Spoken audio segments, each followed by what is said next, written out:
बिस्मिल्लाहिर्रहमानिर्रहीम। अस्सलाम वालेकुम स्टूडेंट्स। आज के लेक्चर में हम एक बहुत ही अहम मैथमेटिकल कॉन्सेप्ट इक्विवेलेंस रिलेशन के बारे में पढ़ेंगे और इसे समझने की कोशिश करेंगे। जिस तरह से मैथमेटिक्स में फ़ंक्शन के कॉन्सेप्ट की बहुत अहमियत है, बिल्कुल इसी तरह से इक्विवेलेंस रिलेशन का कॉन्सेप्ट भी बहुत अहम है। ग्रुप थ्योरी में हमने लैग्रेंज थ्योरम को प्रूव करना हो या ऑर्बिट स्टेबलाइज़र थ्योरम को प्रूव करना हो या कोशेंट स्ट्रक्चर डिफाइन करना हो, जैसा कि quotient group, quotient ring, quotient module, quotient space of A vector space, या फिर एडवांस्ड एनालिसिस में कार्डिनल नंबर और ऑर्डिनल नंबर डिफाइन करने हों, तो हम इक्विवेलेंस रिलेशन की मदद से ये सब कुछ कर पाते हैं। आइए अब हम रिलेशन की डेफिनेशन से आगाज़ करते हैं। Let X be a non-empty set and R be a non-empty subset of Cartesian product X cross X, then R is called a relation on set X. Relation on X क्या है? Cartesian product X cross X के non-empty subset को हम relation on X कहते हैं। If ordered pair X1, X2 belongs to R, we write X1 R X2, और हम इसे ऐसे पढ़ते हैं x1 is related to x2 with respect to relation r, या simply x1 is related to x2। आइए अब हम एक एग्जांपल देखते हैं। Let x be the set consisting of elements 1, 2, 3 and 4, then r consisting of these three ordered pairs, ordered pair 1, 1, ordered pair 1, 3 and ordered pair 2, 4 is a relation on set x। ये R Cartesian product X cross X का एक non empty subset है, लिहाजा ये set X पर एक relation है और इस रिलेशन में 1 is related to 1, 1 is related to 3 and 2 is related to 4। Question 1.3, how many different relations can be defined on set X consisting of elements 1, 2, 3 and 4। इस सेट X पर हम कितने मुख्तलिफ रिलेशंस डिफाइन कर सकते हैं? मींस कि Cartesian product x cross x के कितने नॉन एम्प्टी सबसेट्स लिए जा सकते हैं। आइए अब हम रिलेशन के लिए तीन एक्सियम्स पढ़ते हैं: reflexive axiom, symmetric axiom and transitive axiom for a relation R। Definition 1.2, let R be a relation on set X। इस बात का मतलब क्या है कि हम अज्यूम कर रहे हैं कि R Cartesian product x cross x का एक नॉन एम्प्टी सबसेट है। Then R is called reflexive if for all x in set x is related to x। Relation R को हम कहते हैं कि ये रिफ्लेक्सिव रिलेशन है, या ये एक्सियम ऑफ रिफ्लेक्सिविटी को सेटिस्फाई करता है। कब? जब सेट x का हर एलिमेंट अपने साथ रिलेट हो रहा हो with respect to relation R। Means ordered pair x relation R में मौजूद हो। Relation R is called symmetric if for all x1 x2 in set x1 related to x2 implies x2 is related to x1। Relation R को हम कहते हैं कि ये symmetric axiom को सेटिस्फाई करता है, या रिलेशन R सिमेट्रिक रिलेशन है। कब? जब सेट x के हर दो एलिमेंट्स के लिए जब भी x1 रिलेट हो रहा हो x2 से, तो फिर यहाँ से हमें इम्प्लाई हो जाए कि x2 भी रिलेट हो रहा है x1 से। Relation R is called transitive if for all x1 x2 x3 in set x1 related to x2 and x2 related to x3 implies x1 is also related to x3। Relation R को हम कहते हैं कि ये transitive axiom को satisfy करता है, या रिलेशन R एक ट्रांजिटिव रिलेशन है।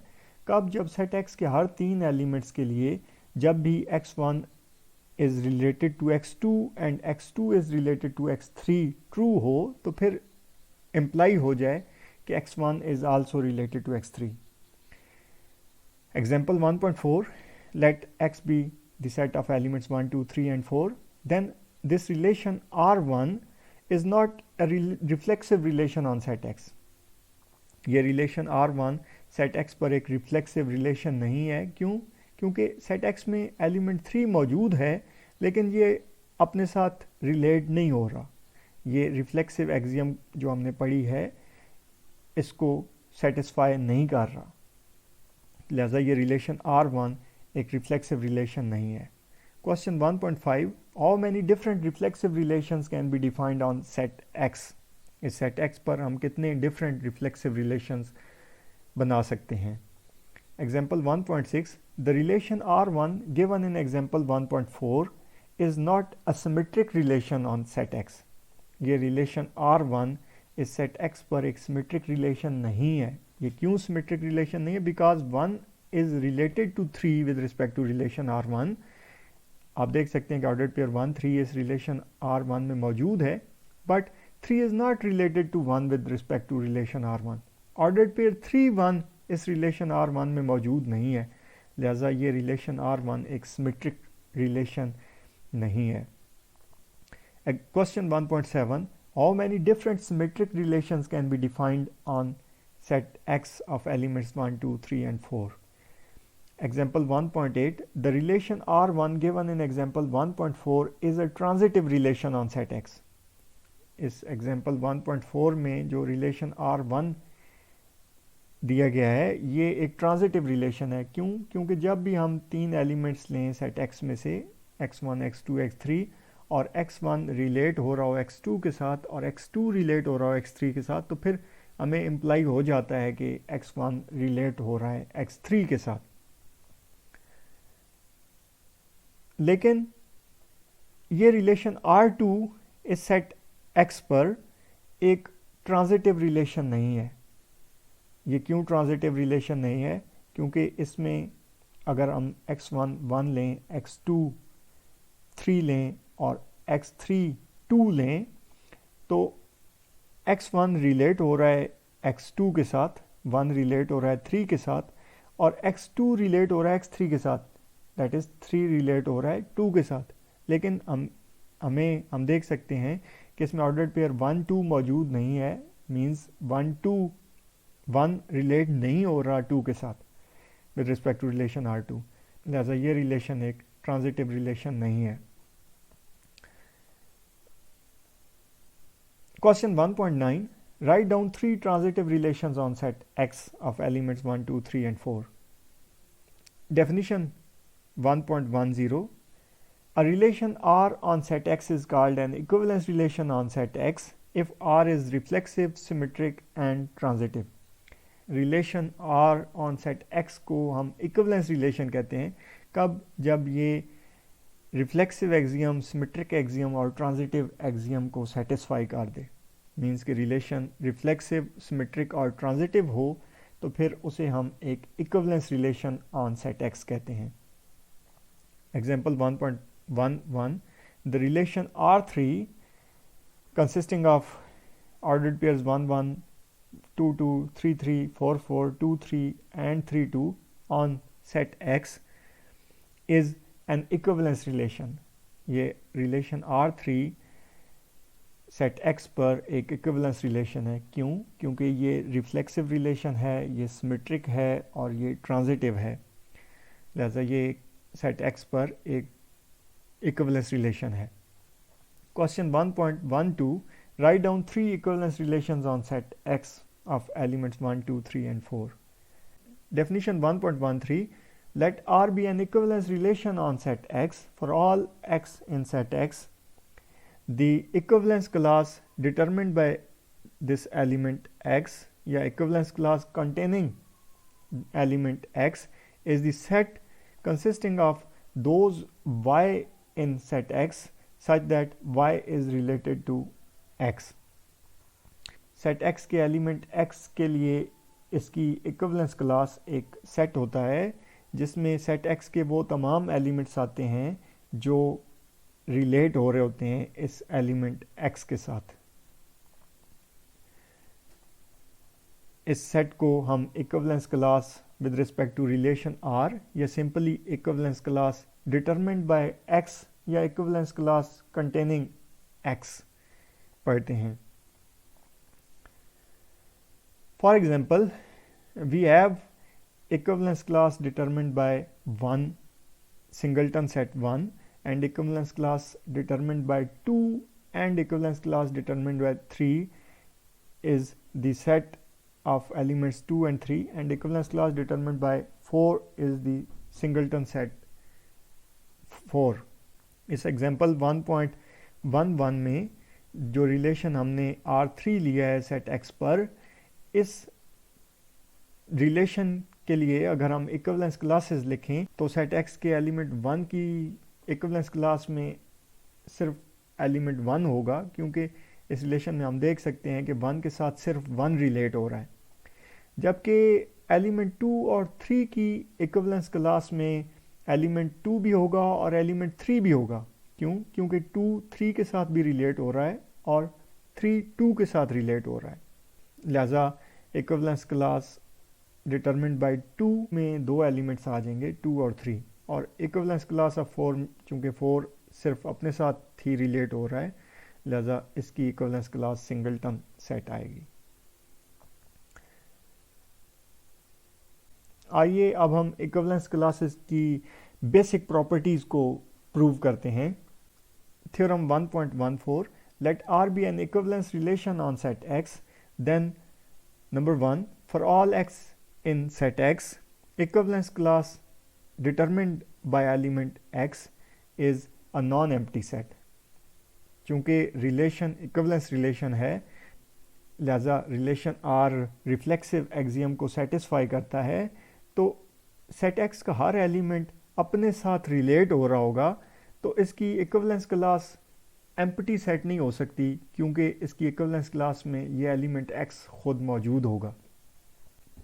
Number 2, if Y belongs to equivalence class determined by X, then equivalence class determined by X is equal to the equivalence class determined by element Y, where X Y belong to set X।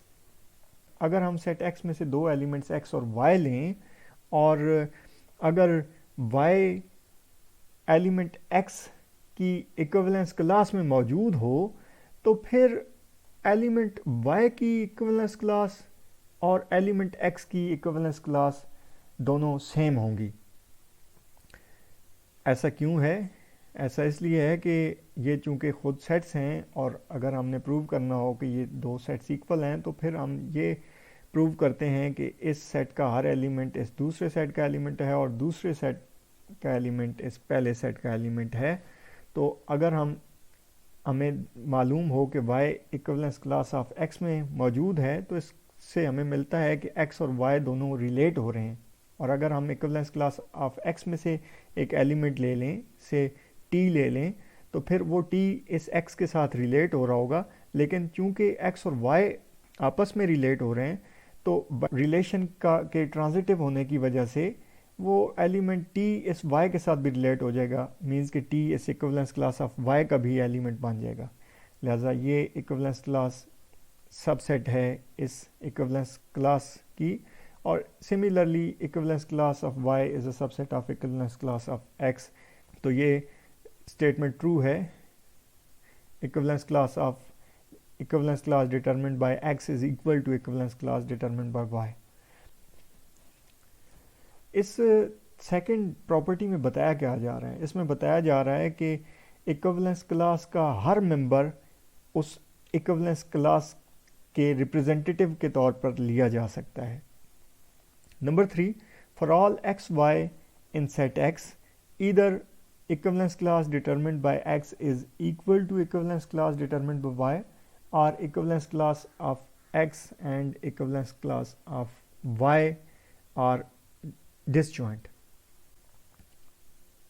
इसमें बताया जा रहा है कि अगर relation R एक equivalence relation हो set X पर, तो फिर उस रिलेशन के लिए इक्विवेलेंस क्लासेस में ये प्रॉपर्टी पाई जाएगी कि जब भी हम दो इक्विवेलेंस क्लासेस लेंगे, तो या तो वो दो इक्विवेलेंस क्लासेस एग्जैक्टली इक्वल होंगी, सेम होंगी, या फिर उनमें कोई भी एलिमेंट कॉमन नहीं होगा, वो क्लासेस डिसजॉइंट होंगी।